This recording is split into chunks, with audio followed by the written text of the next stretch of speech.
Why do I want to put this time and energy into training somebody who's only going to leave in 6 months or a year? I'll delegate it to a team member, or I'm going to dumb it down. And now your systems have changed dramatically. The system starts to break down. Now you get worn out even more. And what happens as a result is your team gets worn out. And you're right, you got it. It's a positive feedback loop, because all of a sudden your team members start getting frustrated and they start leaving. Hello there, everybody, and welcome to another episode of Your 5-Minute Friday. I'm Dr. Krieger, your host, and today I'm coming to you. If you're looking, you'll see a different background. If you're listening, it might sound a little different. And I'm coming to you from Caesars Palace, Las Vegas. I'm here with my Orthopreneurs RD group, and we're here for a course with Mike Bicknell, who is amazing at teaching leadership and management. Amazing guy, amazing lecturer. He's really into Formula One racing. And so he starts off his lecture talking about Formula One and the commitment that one has to have to things like leadership, management, teamwork, and coming together. And it made me think a lot about what's going on in orthodontics today, because for a lot of us, our teams are rotating really quickly, right? We have a team member, we hire them, they disappear after 6 months or a year, or we continuously train to try to get people to where we need them to be, and then ultimately they leave, or best case, they stay with us. But at the end of the day, it really taxes our leadership and our management. Why? Because something starts to happen when you've lost a lot of team members, one after another, and I'm not just talking to you, I'm referring to me as well. If you've had, let's just say, a team of 8 or 10, odds are you've gone through new team members at a rate of at least one per year, at least. Maybe sometimes it's one every 6 months or one every 4 months.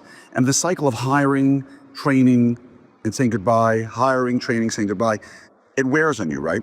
And so at some point, as a leader, as a manager, one of two things happens. The first one, obviously, is that you continue doing things the way you've always done them. You say, look, I'm not going to let it get me down. I'm not going to change the way I'm doing things. I'm going to simply continue training and being the leader and the manager I have, because that's what I have to do. But in many instances, the second thing happens.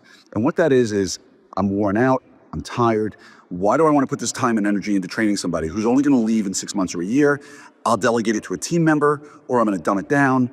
And now your systems have changed dramatically. So if you've gone through this sort of thing, if you've gone through the kind of scenario where you're just not putting the time, energy, and effort into the things that you used to, what happens? You're right. What happens is the system starts to break down. Now you get worn out even more. And what happens as a result is your team gets worn out.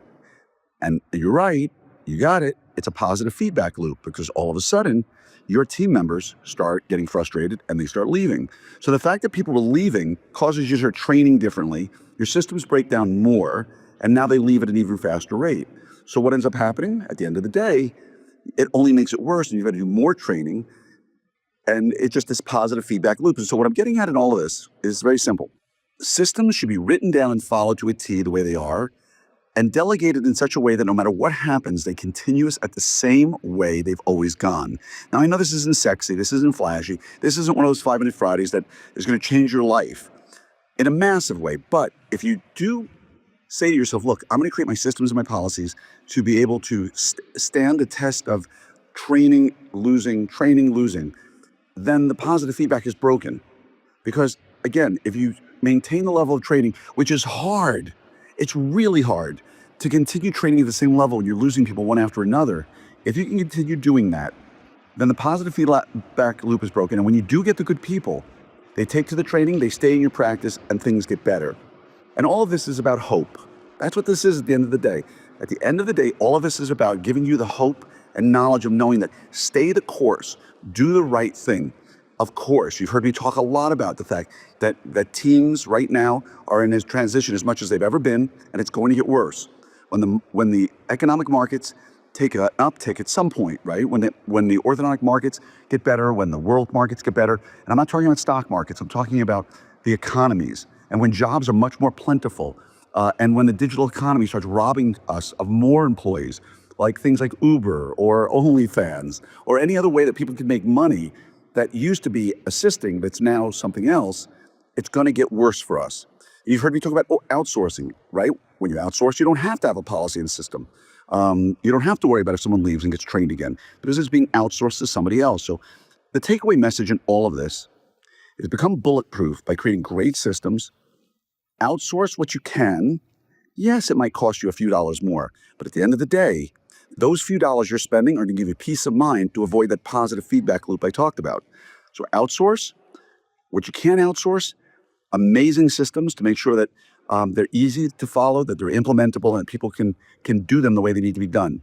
And then from there, and I know this, you've heard me say this a million times, take courses, go to meetings, and do whatever you need to do to become a better leader and a better manager, taking that F1 message that Mike Bicknell talked about, which is attention to detail and great leadership.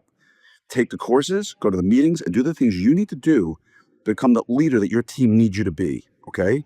And again, self-serving, but the Orthopreneurs Summit next year in Vegas, right here, is going to change your life. And the systems and the policies and the options for outsourcing will all be available to you there.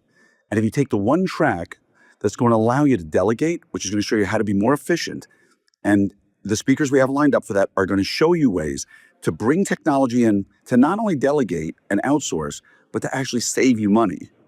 That alone is going to be worth 10 times the price of whatever you pay to bring you and your team to this meeting. So go to opsummit2025.com. I hope this message hits home to some of you. Again, it's not glitzy, it's not sexy, it's not going to change your life overnight. But if you recognize the places where you can change your systems or outsource them so you don't fall into that positive feedback loop that's going to cause you to get worse systems, people get frustrated, they leave sooner. Now the systems get even worse. You can break that cycle. Trust me, it will change your life. Much love to each and every one of you. I sincerely hope I see you at Summit next year. And if you do, come up to me. Let's chat. I'm going to give you a big hug. And let's change your practice for the better. Okay? See you there.